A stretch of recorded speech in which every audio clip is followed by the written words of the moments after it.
everything in the forbidden forest was as it was. Even a strange illusion crept into her, as if she had not yet left the previous cycle, and remained stuck in it with no way out. And with every step she took with Fenric, sometimes sounds like the howls of monsters were heard. But these beings did not manifest themselves as they had in the past. It wasn't long until Presepe and Fenric reached the deepest point in the forbidden forest. That is, to the north of it. To the umbilical cord of monsters. She hadn't originally planned to come to this place, but it was inevitable. The path that connected Bifrost to the forbidden forest only existed on this side. But the monster's umbilical cord no longer looked like what she had last seen. He was no longer boiling like a volcano overflowing with lava, and shards of monsters were no longer constantly being created from a mysterious swamp like she had seen in her first encounter with him. It was just a deep abyss, with no bottom or end. All that met her there was a pale mist that silently enveloped the bottom. As for Fenric, he did not utter a word. All he did was fix his gaze on Precipice's features as she stared down the cliff. What's on her mind now? Fenric has realized the truth. That the one who created Vidar was none other than Presepe herself. Seeing that Vidar disappear, immersed in inextinguishable hatred, must have left an indelible mark on her heart. But he didn't dare assume her feelings. He contented himself with trying to examine her silently, while holding her hand tighter. Strands of pale mist were reflected in her violet eyes. People are whispering again, perhaps the Demon King never existed. Suddenly she remembered Fenric talking to her on the road leading to the forbidden forest. Or maybe, after being restrained by the Alleluia warrior, he is still unable to wake up even now. During the entire trip, this thought never left her. Did Vidar really disappear? Does he no longer exist in this world? No, it didn't disappear. There was a strange certainty inside her that it had not disappeared. If he had truly disappeared, the concept of the Demon King would have disappeared from this entire world. So, Vidar's absence, unlike the rest of the characters, must have another reason. What did you want to do? When I come back, what do you hope we can do together? There must be something you wished for. I don't know. But, if you chose me, if you loved me, I believed you would understand me. Unlike other humans.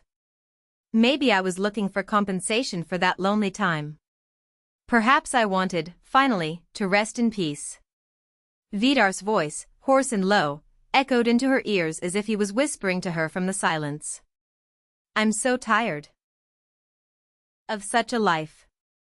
After the values of the setting faded, the characters regained their true selves.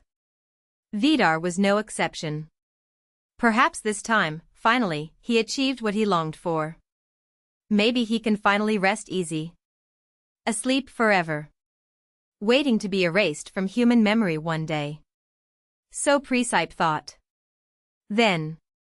The place he chose to rest his eternal rest was undoubtedly. It is the place from which all monsters are born, their first womb. Exactly here.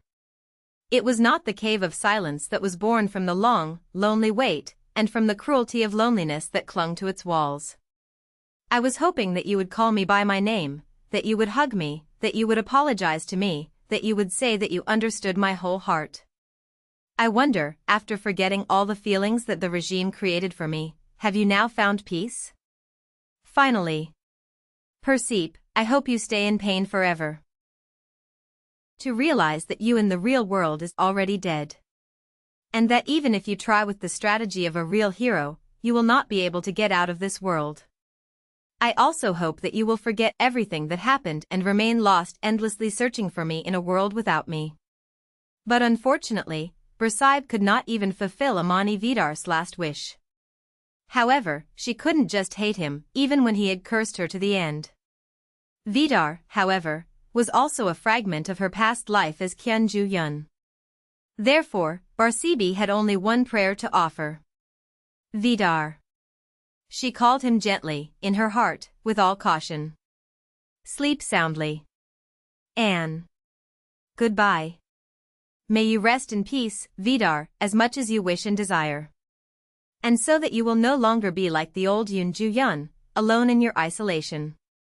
This is what she called Presepe with all the sincerity in her heart. Suddenly, a loud scream was heard from far away.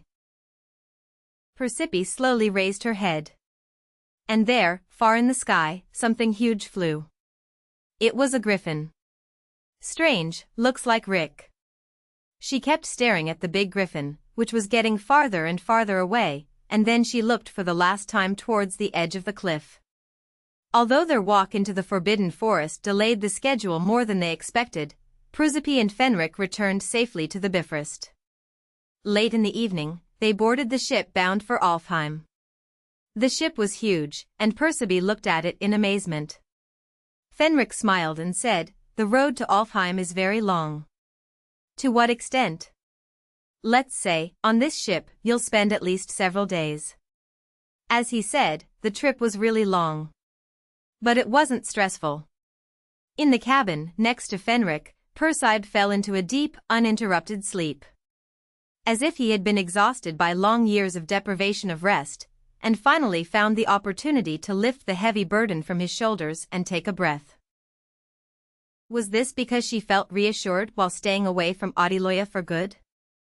Or is there another reason? She couldn't decide. As for Fenrik, he never tried to wake her up, but rather stayed next to her, quietly guarding her sleep. Then one morning dawned. Presepe slowly opened her eyes, her eyelids heavy with sleep. She had not fully woken up yet, so she looked away with wandering eyes, blinking slowly. It was as if she had many dreams, in which she saw all the people she would never meet again. But nothing was clear in her mind. All she remembers is that, whenever she woke up for a moment between sleep and falling asleep, she automatically sank deeper into Fenrik's warm embrace. And there, in his chest, she was falling asleep again. "Good morning, Presepe." His voice surprised her, so she slowly raised her head and stared at his face while he was still hugging her at that moment. She replied with a bright smile instead of speaking. "Staying like this is nice, but today if you fall asleep again it will be a bit annoying." And why?" "Because we have arrived in Alfheim. Look." Fenrik pointed to the window next to the bed. Then Presepe turned and looked through it. And far away there, the beach seemed to be getting closer and closer. Wow, she jumped out of bed in surprise without realizing it. Then she sat down and taped the window, almost sticking to the glass. She pushed the window open with all her might, and stretched her neck out, looking outside. Sea waves sparkle under the morning rays. The imperial flags fluttered proudly in the wind. On the horizon, there are magnificent buildings that shine with indescribable beauty. Only then did Presepe realize with certainty that she had reached Alfheim.